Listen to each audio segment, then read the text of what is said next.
Buenas tardes a todos. Mi tema entonces se refiere a la arqueología de las plantas embriagantes colombianas y más en general sudamericanas. Hay un montón de datos a partir de hace más de un siglo. Aquí quiero focalizar la atención solamente acerca de las fechas más antiguas, plantas por plantas, de unos datos poco conocidos y unos asuntos por los cuales se necesita una revisión crítica de los datos.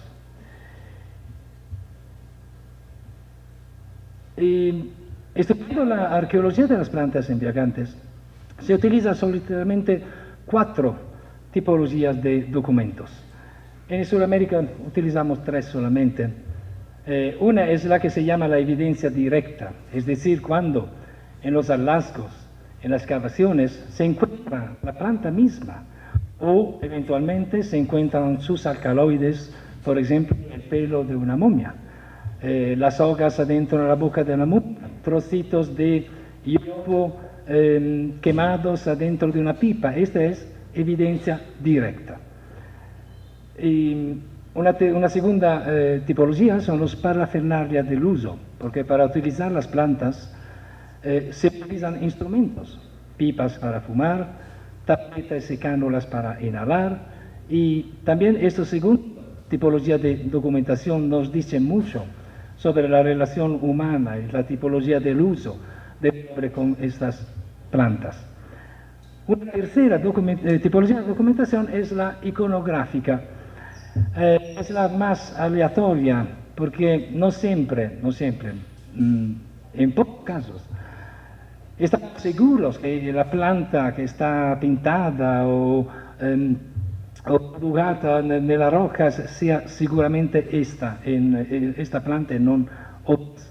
Pero también esta documentación puede ser útil para entender específicamente el contexto de uso de una planta psicoactiva.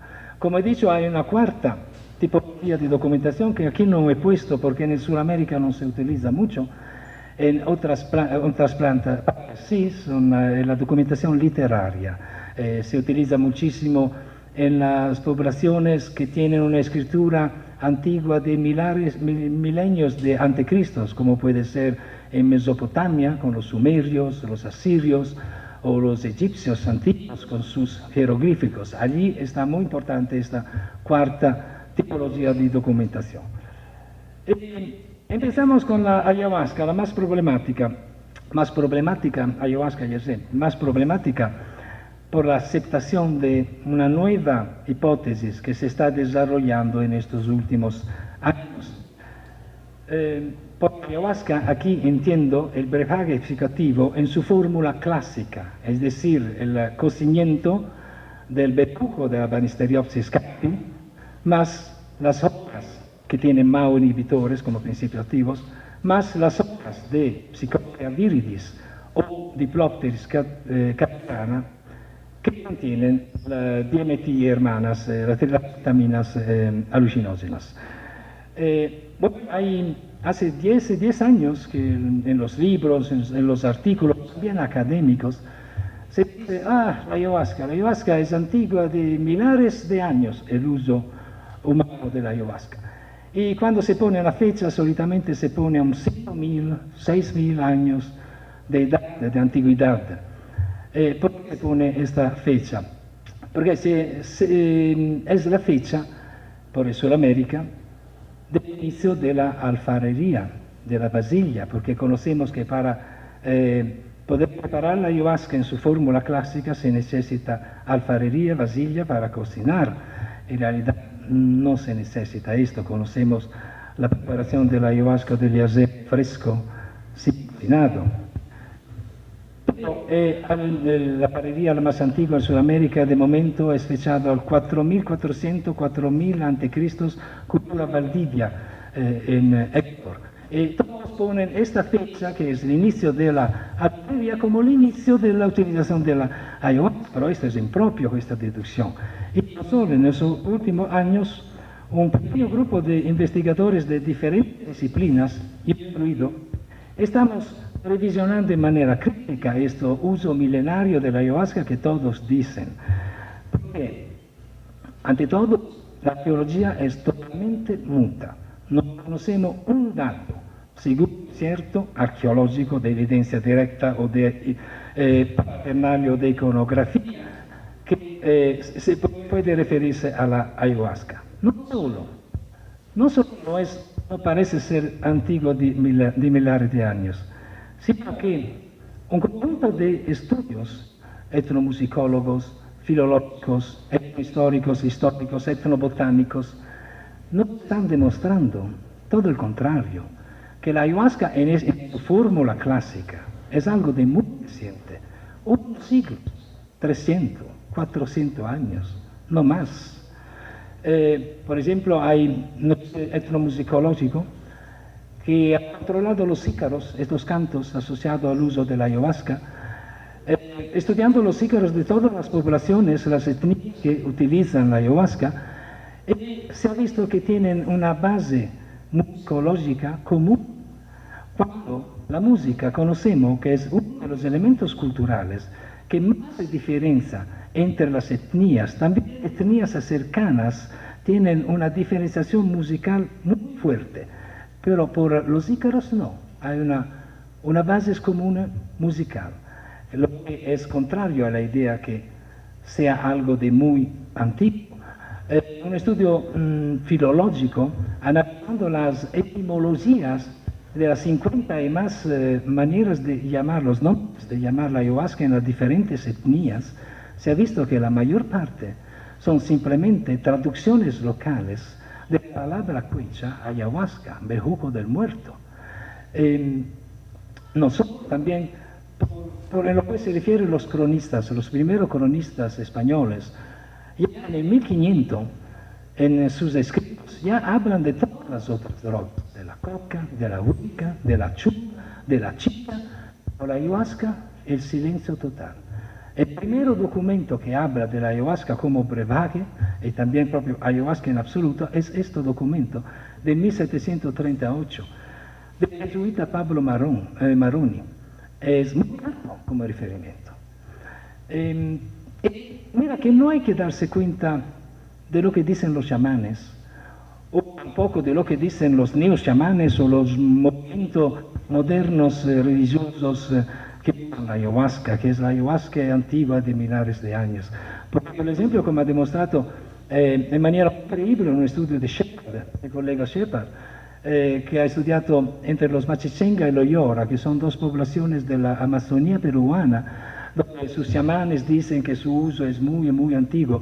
Aparte que al preguntar a estos chamanes qué te ha enseñado el uso de la ayahuasca, ellos indican chamanes de otras etnias. Raro como cosa. Y nosotros, el estudio histórico de Shepard ha demostrado que entre los Machichenga la ayahuasca ha llegado no antes del 1950 y pues los Yora ha llegado no antes de 1983, algo de muy recientes. Parece que hubo dos flujos migratorios culturales, de hombres también, bastante recientes. Uno es el flujo migratorio provocado por misioneros evangélicos y otro el flujo migratorio de los trabajadores del caucho. Parece que estos dos flujos migratorios han sido responsables de la difusión del conocimiento, de la difusión de la ayahuasca en diferentes etnias amazónicas.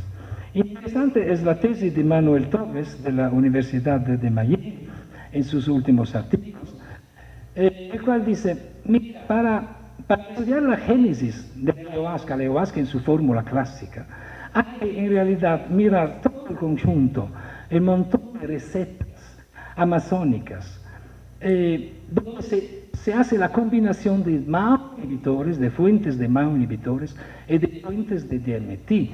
Por ejemplo, hay una población que mastica el bejuco del Banisteriopsis y después toma una infusión de Psychotria vitis. Esto puede ser una fórmula de la ayahuasca. Hay casos donde se toma mucho nicotiana y después se toma únicamente una fuente de diametina, Psychotria viridis, pero hoy día conocemos que en el fumo del tabaco hay los mismos beta-carbolinas, los mismos inhibidores del bejuco del cannabis. Tenemos documentación en el pasado que había quien ponía las fuentes de diametil, Psychotria viridis o otras plantas, directamente dentro la chicha o la chicha de moglie, un fermentado alcohólico. Y hoy conocemos que en todos los fermentados alcohólicos, el vino, la cerveza, la chicha, están presentes los MAO inhibidores, Armal, Armalin, lo mismo compuesto que están en el Banisteriopsis capi. Entonces, Torres dice esto, que las poblaciones amazónicas han sido siempre grandes experimentadores, a combinar las cosas, a probar. En esto conjunto de experimentaciones, la ayahuasca en su fórmula clásica simplemente ha sido uno de los últimos descubrimientos, una de las últimas recetas de esta combinación de MAO inhibitores y de fuente de DMT. Entonces, de momento, como fecha más antigua, por la ayahuasca en su fórmula clásica, no podemos fechar antes de la segunda mitad del segundo milenio de nuestra era. Conozco que hay muchas protestas sobre estas cosas. Hay gente que no le gusta los chamanes, tampoco muchos otros, organistas, etc., están protestando. Pero estas protestas son más de naturaleza sentimental o por intereses personales, no son basadas sobre una objetividad científica. Pasamos a San Pedro. Echinopsis ex Tricocerius, el conjunto de peruvianos, Pajanoi, estas dos especies que son psicoactivas lo mismo, producen mescalina, son utilizadas lo mismo tradicionalmente. Hay la posibilidad que el Pajanoi sea la forma cultivada y el peruviano sea la forma silvestre, como pasa a menudo, ha pasado con otras plantas que son cultivadas desde hace mucho tiempo por el hombre, plantas psicoactivas, plantas alimenticias. Es el caso, por ejemplo, de la amapola, Papaver somnifero. Esto pasó en mi país, en Italia central, 5500 a.C., en el periodo que en Europa llamamos Neolítico Medio. Los neolíticos partieron de una amapola silvestre, Papaver setigerum, y cultivarla para conseguir siempre más, una cápsula siempre más grande, para que contenía siempre más semilla, porque inicialmente la amapola, el hombre estaba interesado para la amapola como comida, como fuente de comida de las semillas, y después descubrió sus propiedades psicoactivas. A fuerza de cultivarla llegó a la amapola clásica, a conseguir la Papaver somniferum, subspecie somniferum.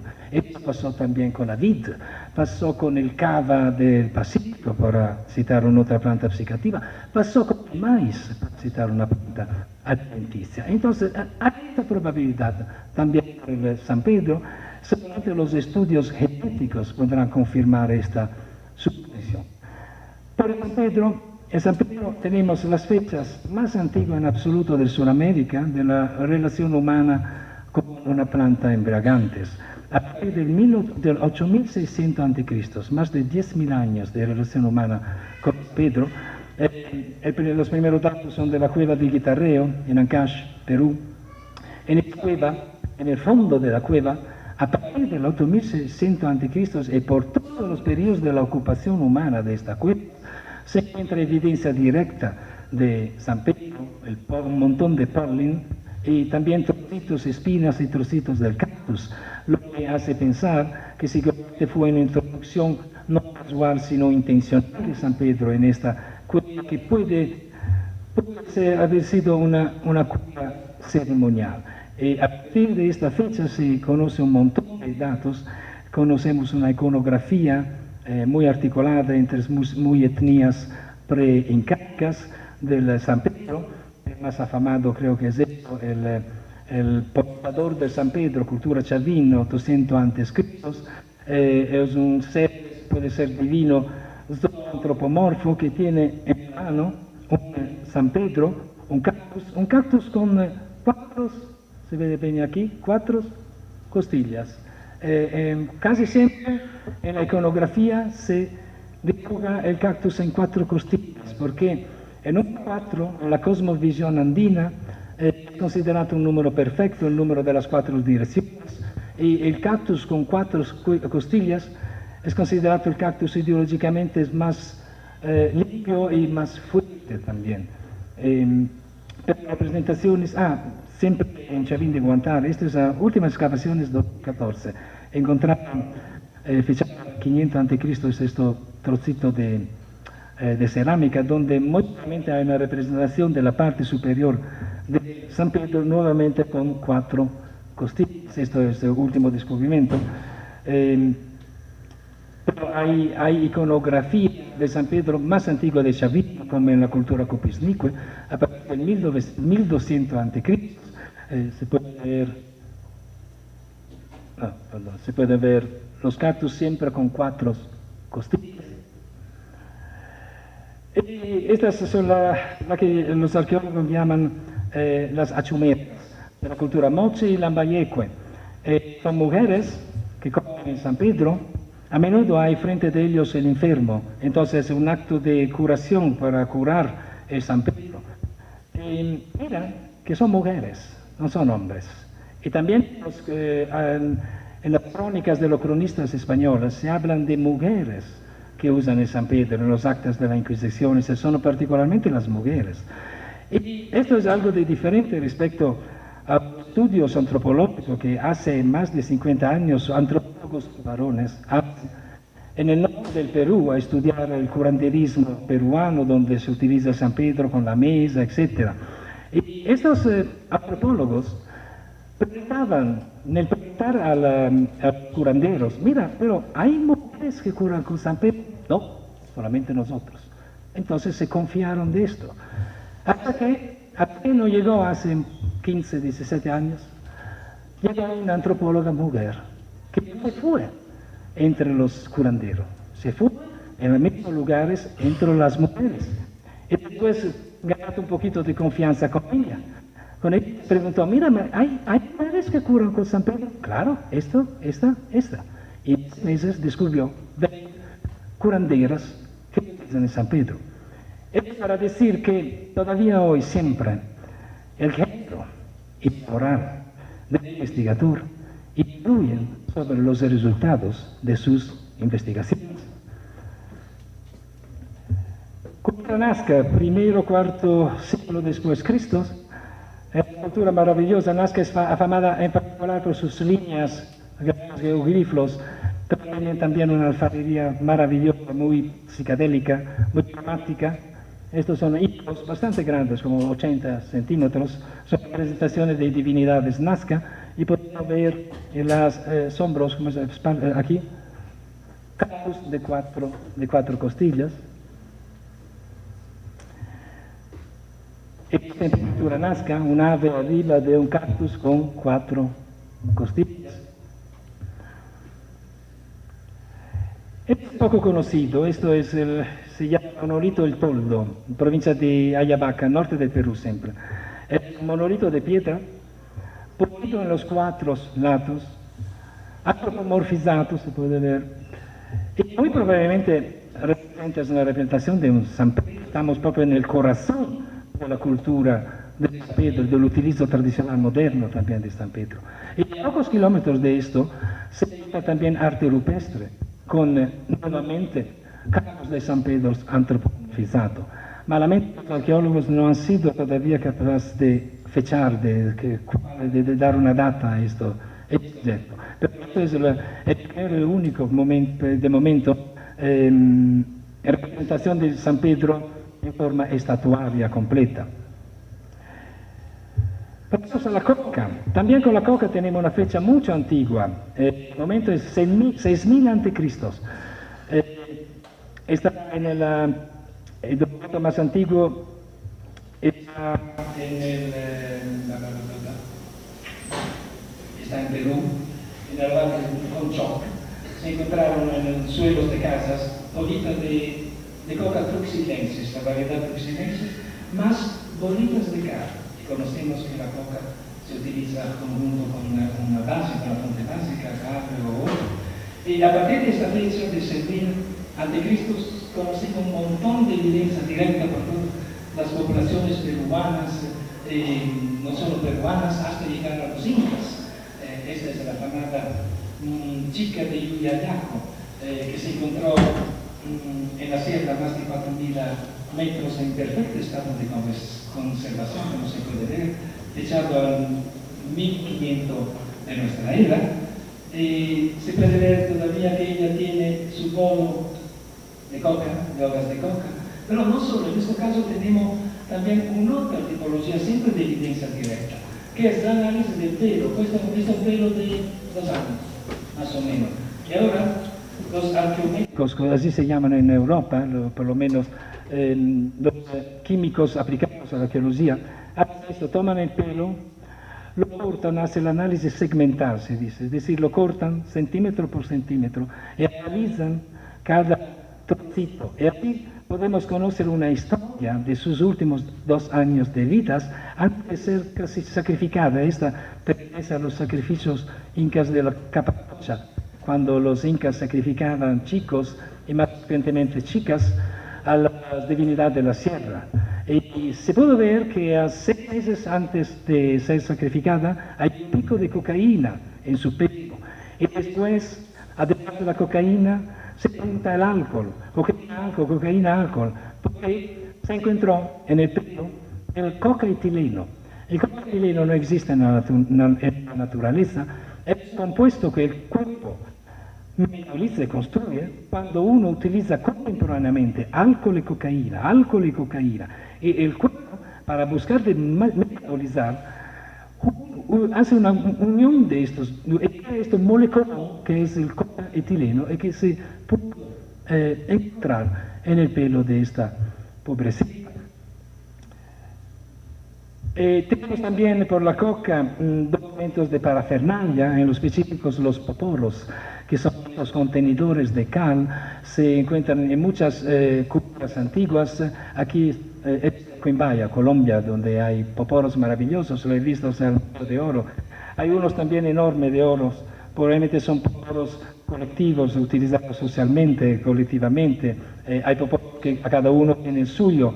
No sé mucho el poporo sobre la utilización de la coca por el hombre. Y tenemos también una buena iconografía de la coca, por ejemplo, entre los moches,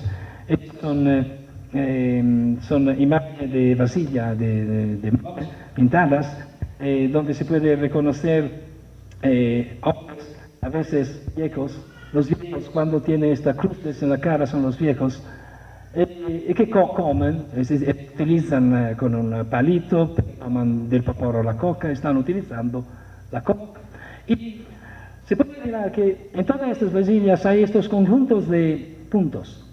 Es una característica de la representación de situaciones, de escenas de coca en la cultura moche. Y hoy conocemos, con los estudios neurofisiológicos a partir de los estudios de Knoll, del alemán Knoll en 1950, que con la utilización de la cocaína, uno de los principales fosfenos, que son estas imágenes luminosas cuando se cierran los ojos, uno de los principales fosfenos utilizando la cocaína es propio el conjunto de puntos luminosos en el espejo cerrado de los ojos, cosa que los moches bien han reconocido. Y otra manera de individuar iconográficamente el uso de la coca son representaciones en las caras de protuberancia para indicar el bolo de la coca. El más antiguo es esto de la Valdivia, cultura Valdivia de Héctor, 2000 a.C. Bueno, hay estudiosos que han dicho, pero mira, que puede ser representación también de uso de tabaco, no solo de coca, porque conocemos que se utiliza también el tabaco. Pero, a observar los datos etnográficos, cuando se utiliza el tabaco se pone aquí, es decir, lo que se dice absorbimiento bucal vestibular, inferior o superior. Solamente el tabaco se utiliza de esta manera, mientras que cuando se usa el absorbimiento bucal palatal, esto es solamente la coca, como efectivamente está representada en estas. Entonces, es muy probable que y se indica el uso de coca y no tanto de tabaco en estas figurillas. Nicotiana, esta es Nicotiana glauca, en mi país se ha difundido silvestremente en mi país, o llega claramente desde la América. Bueno, con la nicotiana tenemos una fecha bastante tarde, de momento 500 a.C. por Sudamérica. Es muy probable que los datos arqueológicos nos van a tratar más próximamente. Como datos tenemos evidencia directa, semillas de nicotiana, o también el encuentro de nicotina en el pelo de las momias, o cotinina. Se prefiere encontrar cotinina, no nicotina, porque nicotina, la presencia de nicotina en un pelo puede ser polución. Es bastante en un parto pequeño que uno fuma un cigarro, que el pelo de todos los otros que no fuman ya contiene nicotina. Y esto puede ser la justificación del encuentro enigmático de nicotina en las momias egipcias, en momias alemanas, en momias asiáticas, todas precolombinas. Pero muy probablemente es que los investigadores ahora no creen más. Pero antes, en estudiar sus momias, se fumaban sus cigarros. Entonces, puede ser que hay esta polución. Es por esto que los arqueólogos prefieren encontrar la cotinina. La cotinina es un producto metabólico del humano, de la nicotina, de nuestra introducción intencional, no una polución de la nicotina. La dura por Marcia, las sonancias alucinógenas propánicas, las que producen atropina, scopolamina y hermanas, que no existe arqueología sudamericana de estas plantas.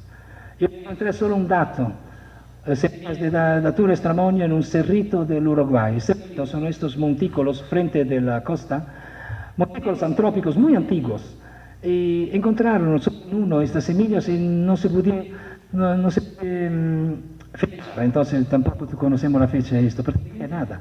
No conocemos datos arqueológicos sudamericanos. Esto es raro frente al enorme utilización de las borracheros, de las daturas en las poblaciones tradicionales actuales. Tenemos un poquito más de suerte por en Norteamérica, donde en la cultura pueblo, en muchos sitios se encontraron semillas de datura extramonio, datura inocia, pero son todos fechados a los segundos milenios después de Cristo, son fechas antiguas. Pero aquí hay que hacer una corrección muy importante, porque hace 25 años los botánicos estadounidenses publicaron con una grande seguridad, demasiada seguridad, diciendo, las daturas, ninguna datura fue presente en la Eurasia y más en general afuera de las Américas antes de Cristóbal Colón. Y ahora hay muchos estudiosos que siguen esta idea, pero no es verdad, esta es una equivocación. Simplemente no conocen datos arqueológicos europeos, quizás porque publicados en idiomas difíciles como el catalán o como el húngaro, pero conocemos hallazgos de datura extramonio, frutos, semillas, fechados a lo que llamamos en Europa la primera edad del bronce, segundo milenio antes de Cristo. Las fechas antiguas es del 1700 a.C., en la República de Andorra. Andorra es un pequeño país que está en los Pirineos, entre Francia y España. Allí se encontró en una vasilla de la edad del bronce semillas y frutos de datura extramonio. Así como en el sitio de Pec, en Hungría, se encontraron semillas de datura extramonio, siempre segundo milenios antes de Cristo. Entonces no hay que seguir más esta idea, esa es una equivocación. Por lo menos una datura, la datura extramonio, seguramente fue presente en Europa y no solo a fecha muy antigua. Es que de momento la fecha arqueológica más antigua de las daturas está en Europa, no está en la América. Y también es muy probable que una otra datura, la datura media, fue presente en la India en periodos precolombinos.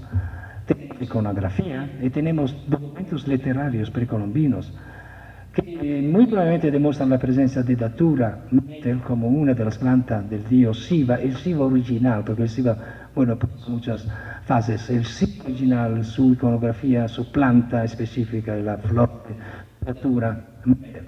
Entonces, es importante no seguir esta idea que las naturas no eran presentes no fueron presentes en Eurasia. En el sentido iconográfico es tan difícil de conocer una flor de borrachero, hay así tantas flores similares, es difícil reconocerla en la iconografía. Probablemente lo único dato bastante probable es esto del monolito Telio, Cuadra Sabin, 750-800 a.C., en la parte final del Noveno Telio, se pueden encontrar 3 frutos, una hoja y, bueno, se ve aquí, una flor con 5 pétalos, tipo de los borracheros. Bueno, entonces aquí es bastante probable que haya una representación de una burgmancia. Pero, como he dicho, es muy notorio la interpretación de flores de borrachera en la iconografía de las poblaciones precolombinas. Anadenantera, los NAS, pueblos alucinógenos concebidos con los Yopo, Vilca o muchos otros nombres.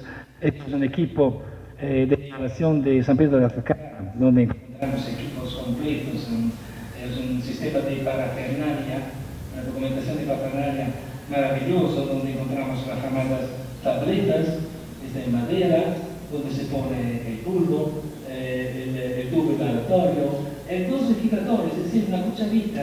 Yo participé, he contribuido al cálculo matemático de lo que estaba aquí dentro, y se ha visto que es propio la cantidad de una dosis de yodo. Es decir, esto es un dosificador, no es solo para colectar y nada más. Y bueno, por adelante no tenemos demasiados problemas. Hay las fechas más antiguas es evidencia directa, trocitos de semillas, no en asociación con en adenopitas, en el sitio Meica Cueva, en el norte de la Argentina. Entonces es probable que inicialmente lo yodo fue fumado y solamente después se desarrolló lo que llamamos el complejo inhalatorio andino, donde se encuentran todas estas tabletas. La antigua del 1200, Huacapreta en el Perú, la pura muisca colombiana, más tarde, a propósito son maravillosas, se encuentran en el Museo de Oro de Bogotá, a propósito de tabletas para grabación en oro, muy pequeñas, son muy bonitas. Hongos es así tan difícil encontrar evidencia directa de hongo, porque el hongo no se conserva. Conocemos solo unos casos muy raros en Europa de conservación de hongos. Hace un año nomás se encontró lo que es el dato arqueoetnomicológico más antiguo, paleolítico. Una mujer en El Millón, un sitio del norte de la España, una mujer paleolítica del 17.500 a.C., entre los dientes se encontraron un trocito de un bastiomichete, de un ojo, a demostración que también el hombre paleolítico utilizaba como dieta también los hongos.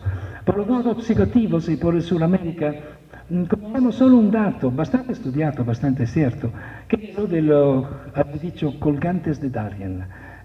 Son producidos en Colombia, Panamá, Costa Rica, por diferentes culturas, Colima, Yotopo, Quimbaya, todos en oros. La estructura más clásica es esta, una figura antropomorfa, zoomorfa en su cara, muchas veces no aquí, pero muchas veces tiene un sapo aquí. Y hay estas dos características protuberanzas en forma de hongo. El más antiguo es propio esto, 100 a.C. Es muy pequeño esto, 2,5 centímetros. Después construyen cohetes más grandes, hasta 20 centímetros, y todo esto tiene esta protuberancias funginas. Esto es por lo menos una vez que los arqueólogos todos están bastante en acuerdo, son representaciones de hongos psicoactivos, psilocibínicos. Hay que ver mejor la parte detrás de los colgantes para ver bien el tallo, ¿no? La forma fungina de estos.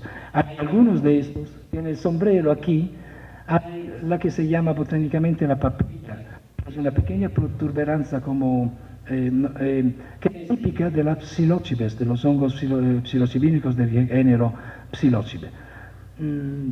Es lo único dato de momento bastante cierto de un culto, de un uso de hongos en el Sudamérica. Y por la Colombia conocemos como 5 especies de psilocibe alucinógenas. Y se conocía en el pasado. Normalmente ahora yo hablé con chicos de la Universidad de Bogotá hace unos días que me han dicho que ellos se van a la sierra a colectarlos, estos hongos psilocibínicos, pero claro, los taítas y otros curanderos, etcétera, no conocen los hongos. Se perdió probablemente este conocimiento con el tiempo, probablemente con la llegada de los españoles o de la Inquisición, ¿no? Que la Inquisición ha cortado muchísimo, en Europa ha cortado todo este conocimiento, y aquí no lo ha cortado, pero probablemente con unas de estas cosas, por ejemplo, los hongos, ha sido capaz de cortar este conocimiento antiguo. Siempre que in bajo, este es un poporo de contenedor de cal representa un cacique con 2 hongos. Siempre esta demostración que muy probablemente la interpretación etnomicológica de los colgantes de Darius es correcta. En Colombia se conocían los hongos en el pasado. Estamos acostumbrados a ver los embriagantes como plantas, siempre como plantas, hongos, en el mundo vegetal. En realidad, hay fuentes embriagantes animales o partes de animales. Es un desarrollo de estudios de estos últimos 20 años. Por ejemplo, los Hur del Sudán, una tribu del Sudán, ellos conocían que la medula de la jirafa, y la jirafa tiene muchísima medula con su collo muy largo, es psicoactiva, es alucinógena, y la utilizaban a las jirafas sin comer la carne, simplemente para conseguir su medula alucinógena. No conocemos lo que tenía. Y hasta muy poco, hasta que el gobierno de Sudán le ha dicho, párate porque no está matando todas las jirafas, párate de jirafa, te damos el alcohol, y ahora están todos borrachos los del Sudán. Bueno, este es un caso, un ejemplo de uso, de utilización de fuente animal de drogas. Por Sudamérica cito este caso, que es un caso en realidad de fuente secundaria de droga, es decir, no es el animal que produce por sí mismo la droga. Es un caracol que se puede ver, que está acostumbrado a vivir en el San Pedro, y hace cueva, ¿no? Cueva de San Pedro. Es una foto de Carlo Brescia que me ha pasado, agradezco. El caracol, comiendo el San Pedro, su carne se ve llena de mescalina, que es la que está en el San Pedro. Y los monjes antiguos habían entendido esto y comían el esponjo. Y no solo, hay una divinidad caracol, una divinidad escudos como esta. Aquí hay un guerrero, de Moche, hay un guerrero en adoración frente a esta divinidad, que es la divinidad escudos. Este es uno de los casos de fuente secundaria de drogas, es decir, no es el caracol que produce, la fuente primaria es la mescalina, el San Pedro, y el caracol es la fuente secundaria. Conocemos casos de fuente terciaria de drogas, y también conocemos un caso de fuente séptima de droga en la Siberia con la manita muscaria y la urina. Bueno, este es un resumen de las fechas más antiguas. Mira, no son las fechas más antiguas de la relación humana con cada una de estas plantas.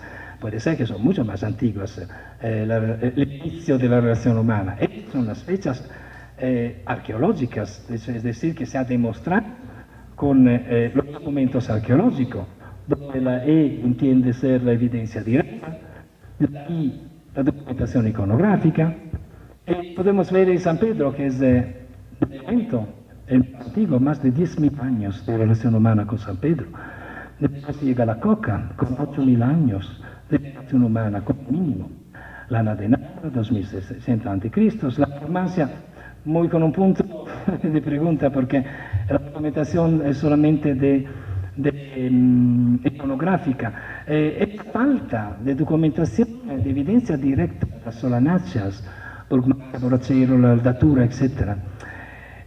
Algo de enigmático. Hay que decir una cosa, que cuando ahora que se utiliza mucho la técnica de analizar los tejidos biológicos arqueológicos, uñas, pelos, huesos, de momento los investigadores no buscan la proteína, la escopolamina y sus metabolitas. Esta es una invitación a hacer esto, que no hay que buscar solamente la cocaína y sus metabolitas, o la nicotina y sus metabolitas, o el alcohol y sus metabolitas. Hay que buscar, también los atropínicos. Puede ser que con estas análisis llega la documentación directa, la demostración de la antigüedad del uso de la borrachera, de la datura en Sudamérica, como casi seguramente es. Los hongos siendo anticristos y la ayahuasca, con lástima por los sentimentalistas, pero la rigurosidad científica no me obliga a no fecharlo. A no más de la segunda mitad del segundo milenio antes de Cristo. Por último, una cuestión a corregir todavía, el alunique, el destilador, ¿no? Estos instrumentos con el cual se puede conseguir una concentración del nivel alcohólico en los brebajes alcohólicos. Bueno, hay que corregir, porque en los textos de la historia de las destilaciones todos escriben que las destilaciones han sido descubiertas por los griegos de Alejandría de Egipto en el primer siglo después de Cristo. No es verdad. Conocemos destiladores arqueológicos mucho más antiguos en Europa, en Asia, en Japón, en África. El destilador más antiguo es fechado al 3500 a.C. en Mesopotamia, cultura de Uruk. Por las Américas, en el Norteamérica, conocemos la cultura capace, formativa arcaico, 1500 a.C., hay un montón de destiladores en México, esto. Y por Sudamérica, los primeros cronistas españoles en Perú describen un destilador utilizado por poblaciones peruanas, esto aquí. Es un destilador bastante particular, con el colector, lo que se llama el colector, en esta forma de una larga cuchara. El vapor se comienza aquí, caen las gotas y las gotas son colectadas aquí. Bueno, al final del siglo XVIII, una industria de destiladores de la Inglaterra se patentó y vendió este destilador, pasándolo como su invención personal. En realidad esto ha sido simplemente uno de los tantos logros intelectuales de los europeos frente a las producciones tradicionales amerindias. Gracias.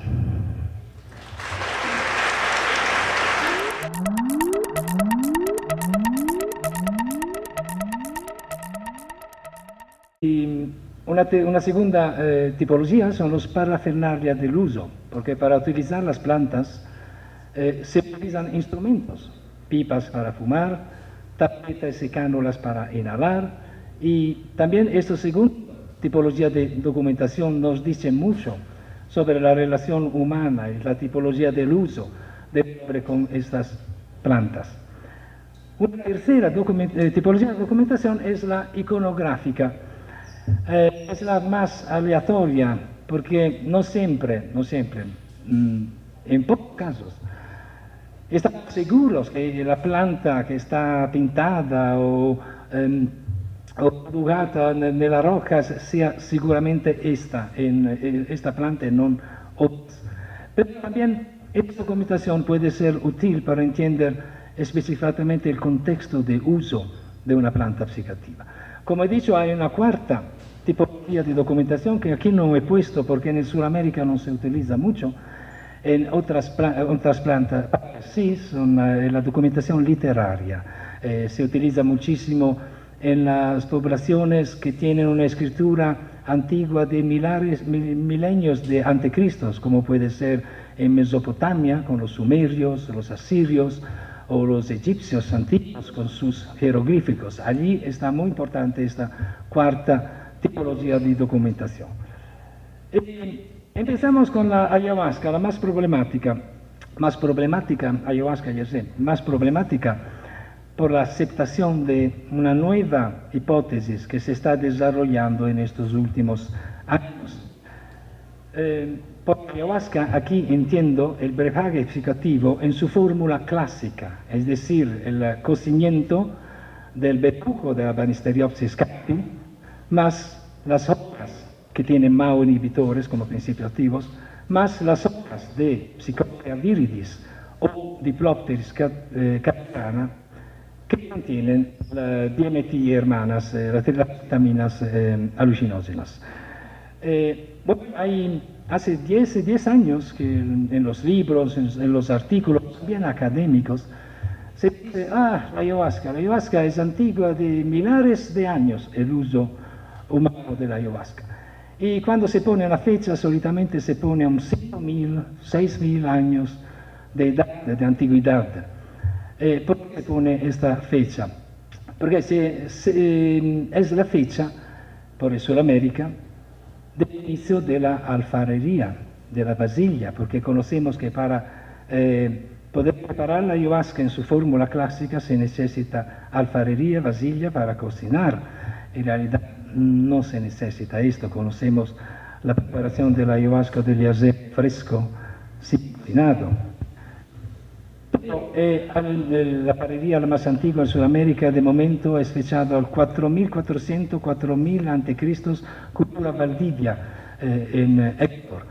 Todos ponen esta fecha, que es el inicio de la alfarería, como el inicio de la utilización de la ayahuasca, pero esto es impropio, esta deducción. Y no solo en esos últimos años, un pequeño grupo de investigadores de diferentes disciplinas, incluido, estamos revisionando de manera crítica este uso milenario de la ayahuasca que todos dicen. Porque, ante todo, la arqueología es totalmente muta. No conocemos un dato, seguro cierto, arqueológico de evidencia directa o de paternario de iconografía, que se puede referirse a la ayahuasca. No parece ser antiguo de miles de años, sino que un conjunto de estudios etnomusicólogos, filológicos, etnohistóricos, históricos, etnobotánicos, no están demostrando, todo el contrario, que la ayahuasca en su fórmula clásica es algo de muy reciente, unos siglos, 300, 400 años, no más. Por ejemplo, hay un etnomusicológico que ha controlado los ícaros, estos cantos asociados al uso de la ayahuasca, estudiando los ícaros de todas las poblaciones, las etnias que utilizan la ayahuasca, se ha visto que tienen una base musicológica común.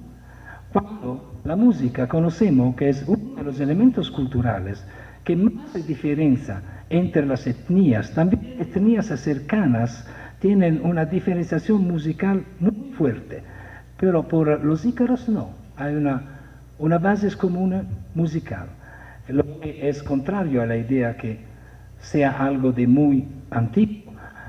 Un estudio filológico, analizando las etimologías de las 50 y más maneras de llamar los nombres, de llamar la ayahuasca en las diferentes etnias, se ha visto que la mayor parte son simplemente traducciones locales de la palabra quechua ayahuasca, bejuco del muerto.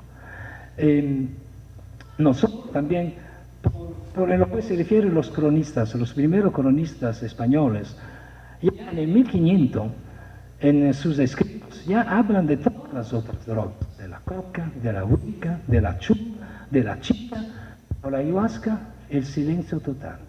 El primer documento que habla de la ayahuasca como brebaje, y también propio ayahuasca en absoluto, es este documento de 1738, del jesuita Pablo Maroni. Es muy claro como referimiento. Mira que no hay que darse.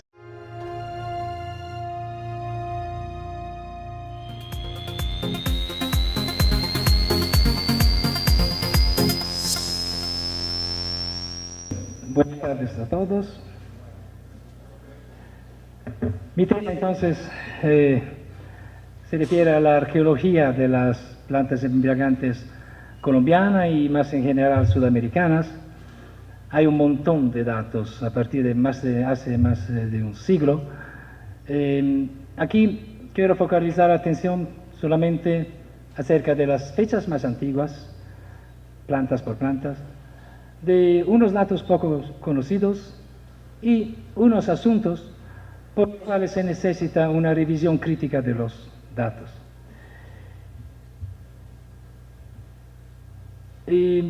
Estudiando la arqueología de las plantas embriagantes, se utilizan solitariamente 4 tipologías de documentos. En Sudamérica utilizamos 3 solamente. Una es la que se llama la evidencia directa, es decir, cuando en los hallazgos, en las excavaciones, se encuentra la planta misma o eventualmente se encuentran sus alcaloides, por ejemplo, el pelo de una momia, las hojas adentro de la boca de la momia, trocitos de yopo quemados adentro de una pipa. Esta es evidencia directa.